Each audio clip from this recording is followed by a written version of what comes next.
হৰিপুৰত অহা মাহত ইস্তেমা আছে, তাতে জুবিনৰ ফটো লগাবনে নাই মই নিজে চাব যাম। আমরা ইসলাম ধর্মাবলম্বীর মানুষ, আমরা মুসলমান মানুষ, পৃথিবীর মধ্যে সব থেকে মানে বড় হযরত মুহাম্মদ মুস্তাফা সাল্লাল্লাহু আলাইহি ওয়াসাল্লামের আমরা অনুরাগী, কিন্তু তেনার ফটো কোনো জায়গায় দেখছেন নাহি আজ পর্যন্ত?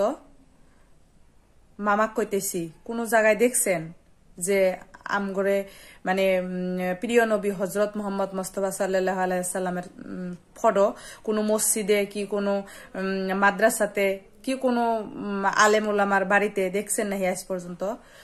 তো এই ধরনের মানে ছোট মনোভাব নিয়ে কথা কোয়া বন্ধ করেন। মুসলমানের উপরে আর কত কত ধরনের অত্যাচার করবেন?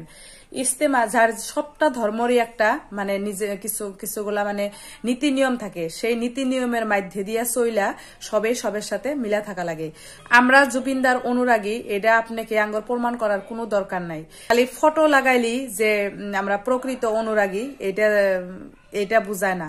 ভালোবাসা, মহব্বত, ভালোবাসাটা সবসময় অন্তরে থাকে। ভালোবাসা শুধু মানুষের দেহানির জন্য না, ভালোবাসাটা হচ্ছে মানে যার যার মনের ভিতরে থাকা বস্তু, মানে মনের থেকে হওয়া বস্তু।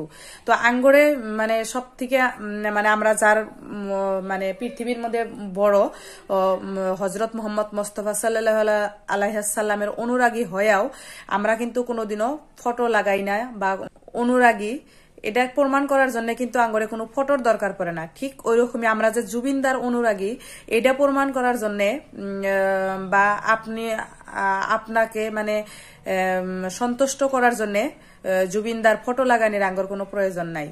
ভালোবাসা সবসময় অন্তরে থাকে।